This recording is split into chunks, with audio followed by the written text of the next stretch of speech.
ఇక ఇగో నేను ఆల్రెడీ మొన్న చెప్పిన పెద్ది సుదర్శన్ రెడ్డి ఆయన తెలంగాణ ఉద్యమంలో చేసిన పోరాటానికి రేవంత్ రెడ్డి యొక్క తెలంగాణ వ్యతిరేకమైన నిర్ణయాలకు ఆనాడు టీడీపీలో ఉన్న పరిస్థితులకు నక్కకు నావలాగా ఉన్న తేడా ఉన్నది.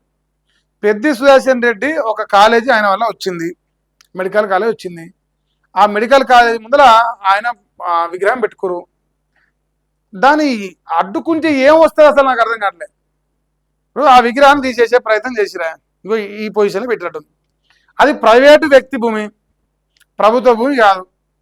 రాష్ట్రంలో ఎంతో మంది ఆంధ్ర నాయకుల బొమ్మలు హైదరాబాద్లో కానీ తెలంగాణ కానీ ఇప్పటికి కూడా ఉన్నాయి. అది తెలంగాణ ప్రజల భూమి అంటారు, ప్రభుత్వ భూములు ఉన్నది ప్రజల భూమిలా.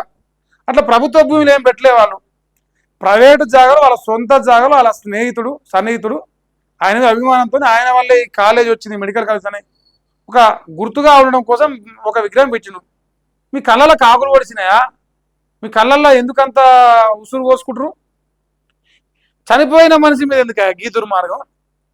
దమ్ముంటే కేసీఆర్తో కొట్లాడుకోరి, కేటీఆర్తో కొట్లాడుకోరి, తప్పేం లేదు, రాజకీయం కొట్లాడతాం. కానీ గీ దుర్మార్గాలు దేనికి? యో దెస్టామోర్ మీద కూర్చొని చెడిపోదలుచుకొని మీకు అంత తీరుంటే బరాబర్గా జనాలు కూడా చెడగొడతారు, మిమ్మల్ని వదిలిపెట్టరు. ఇక పెద్ద విగ్రహం ధ్వంసం చేసిరు. మళ్ళా విగ్రహాన్ని తొలగించిన ప్రాంతం ఇదైతే కన్నీటి పర్యంతం అవుతున్న పెద్ద భార్య. అర్ధరాత్రి కాంగ్రెస్ సర్కార్ అరాచకం, ప్రైవేటు స్థలంలో ఉన్న కూల్చేసిన ప్రభుత్వం, బగ్గుమన్న గులాబీ శ్రేణులు అభిమానులు, ఉమ్మడి నల్లగొండ ఉమ్మడి వరంగల్ వ్యాప్తంగా ఆందోళనలు, బీఆర్ఎస్ శ్రేణులపై పోలీసుల నిర్బంధం, మధుసూదనాచారి సహా నాయకులను అరెస్ట్ చేసినట్టు కాంగ్రెస్ కుటిల నీతికి నిదర్శనం. సిరికొండ చెప్తాను, తిరిగి పెట్టకపోతే ఊరూరా పెడతాను ఎర్రబెల్లి దయాకర్ రావు చెప్తుంది. సో తిరిగి పెడతారా? అనవసరంగా వాళ్ళతోని ధర్నాలో దీక్షలో రచ్చ రంబోల చేపించి ఉన్న పరువు తీసుకుంటారా? ఇప్పుడు ప్రభుత్వం అధికారిక లాంఛనాలతో ఆయన అంతక్రియలు చేసింది అంటే ప్రభుత్వం ఆయనకు ఆరోగ్యంగా ఆయన అంటారు హెల్త్ విషయాలు కూడా సపోర్ట్ చేసింది.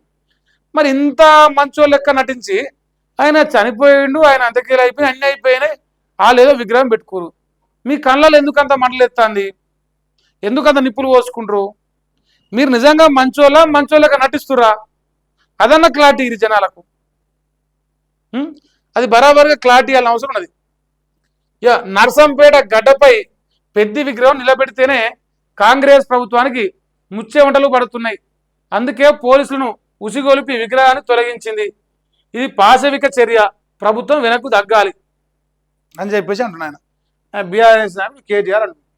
సో అవసరం లేదు, అనవసరంగా రాజకీయంగా ఉన్న పరువు తీసుకోకరి. సో ఒక చనిపోయిన మనిషి మీద రాజకీయం చేయడం తప్పు. అది ఏ పార్టీలో ఉన్న నాయకుడు చనిపోయినా సరే. సో ఆ రాజకీయం అనేది సమాజం చిదరించుకుంటుంది ఇట్లాంటి పనులు. సో దయచేసి తెలంగాణ రాష్ట్ర సర్కారు ఇజ్జత్ పోవద్దంటే మీరు న్యాయంగా ధర్మంగా ఒక తెలంగాణ బిడ్డ, తెలంగాణ ఉద్యమకారుడు, ఆయన లేదంటే ఆయన వల్ల రాలేదు కాలేజ్ అని చెప్పినట్టున్నా. పోనీ ఆ కాలేజ్ ఆయన వల్ల వచ్చినా రాకున్నా ఒక ప్రైవేటు భూమిలో ప్రభుత్వానికి ఏం హక్కు ఉంటుంది? ఇప్పుడు ఒక ఆయన సమాధి కట్టుకున్నా, సమాధి పక్కన ఒక విగ్రహం పెట్టుకుంటూ తప్ప అది ఆయన ఇష్టం. బంద్ చేయగలదు. రాష్ట్రంలో ఇప్పటి వరకు ఎవరైతే తెలంగాణ రాష్ట్రంలో ఆంధ్ర నాయకుల బొమ్మలు అవన్నీ తీరి, అది ఎన్టీ రామారావు కావచ్చు, వైఎస్ రెడ్డి కావచ్చు, ఇంకెవరైనా కావచ్చు, అన్ని విగ్రహాలు తీసేరి అయిపోతుంది. వాళ్ళేమో మంచోళ్ళు, తెలంగాణ బిడ్డలేమో వేరా? ఇదేం మంచిగా లేదు. అనవసరంగా జనంతో తిట్లు పడే తప్ప. ఇప్పుడు అయినా తెల్లారితే జనంతో తిట్లు సడన్ గా జనాలు సపోర్ట్ చేయకపోతే నిద్ర పట్టలేదు. ఇక మళ్ళీ లంగా దొంగ అని చాపిస్తే అది ముద్దుగా అనిపిస్తుంది. మరి తెలియదు, మీకు అదే కావాలనే